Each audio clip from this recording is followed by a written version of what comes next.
سولتك على المسجد الاقصى غادي تقول لي كان في فلسطين وبالضبط في مدينه القدس، وراه هو هذا اللي في التصويره قدامك. صافي هذا هو جهدك. بلاتي مرحبا بك في سلسله اولى القبلتين.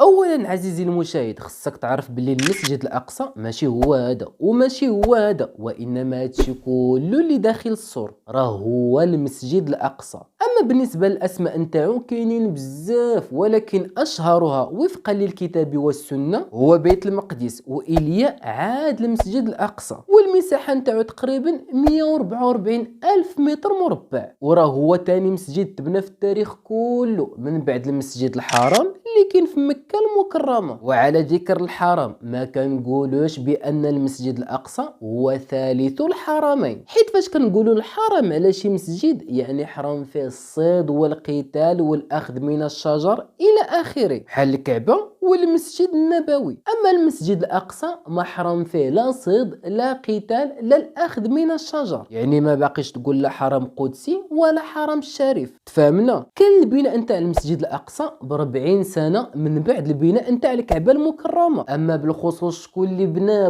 بالضبط الله أعلم، ولكن كاينين اجتهادات نتاع علماء ومؤرخين وهذا مكان، واللي من بينها أن اللي بنى المسجد الأقصى هو يعقوب عليه السلام اللي هو الحفيد نتاع إبراهيم عليه السلام. وكاين اللي كيقول باللي بنى إبراهيم عليه السلام اللي هو الجد نتاع يعقوب عليه السلام، ولكن كاين اللي كيقول باللي تبنى من طرف آدم عليه السلام، وكاين اللي كيقول تبنى من طرف الملائكة، وكل ويلغي بالغاء على حسب الاجتهاد نتاعو. أما شي دليل من القرآن والسنة لا يوجد. وفاش كنقولوا البناء يعني كنهضروا على حجر الاساس ماشي الترميم، بحال اللي داروا ابراهيم عليه السلام للكعبه ولا اللي داروا سليمان عليه السلام للمسجد الاقصى. وباش تفهمني مزيان، دابا مدينه مراكش بناها يوسف بن تشافين، ولكن اللي وضع حجر الاساس هو ولد عمو ابو بكر بن عمر المتوني. تسنت ما عليناش، اجا نرجعوا للمسجد الاقصى. ايوا سيدي المسجد الاقصى كنلقبوه باولى القبلتين. كيف شتي دابا الا بغيتي تصلي كتقابل مع القبله، والقبله هي الكعبه، ولكن في البدايه نتاع الاسلام كانت القبله هي المسجد الاقصى، وهذا الشيء علاش كنقولوا عليه اولى القبلتين. ومن بعد تحولت القبله من المسجد الاقصى للكعبه المكرمه بامر الهي، بحيث ان الرسول عليه الصلاه والسلام صلى في الاتجاه نتاع المسجد الاقصى حوالي 17 شهر، عاد اتجه للكعبه المكرمه، وكل شيء نتاع الله. واللي خصك تعرف عزيزي المشاهد باللي الصلاه في المسجد الاقصى كتساوي 250 او 500 صلاه، اي ان الاجر نتاع الصلاه فيه مضاعف. وفاش كنقولوا المسجد الاقصى يعني راه داخل السور كله، كيف قلنا ماشي في وسط هنا وماشي في وسط هنا.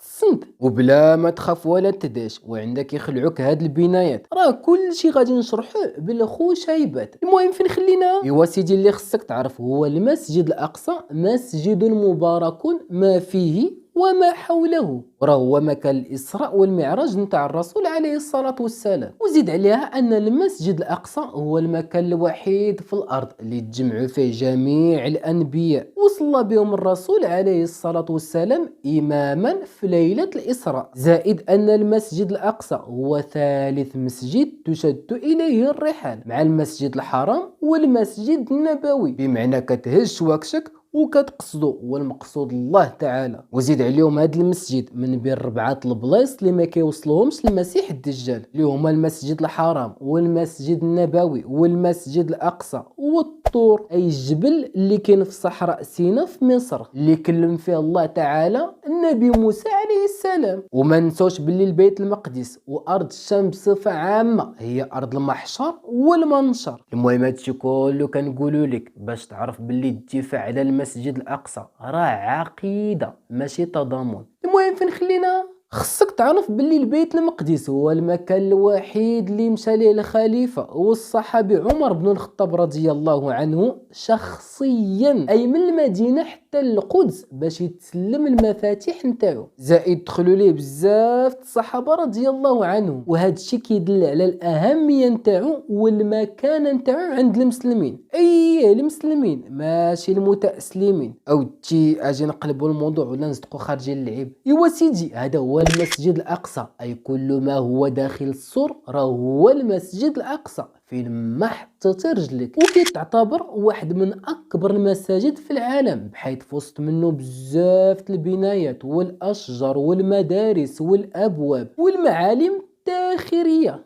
تاش من تاريخية والمعالم التاريخية اللي كيوصلوا حتى ل 200 معلمة، اللي من بيناتهم قبة الصخرة والجامع القبلي ومسجد المغاربة وباب المغاربة، وهادشي اللي غادي نشوفوه بالضبط ان شاء الله. يلا دير شي جيم وشي كومونتير زوين، وياك تنسى المتابعة، والسلام عليكم.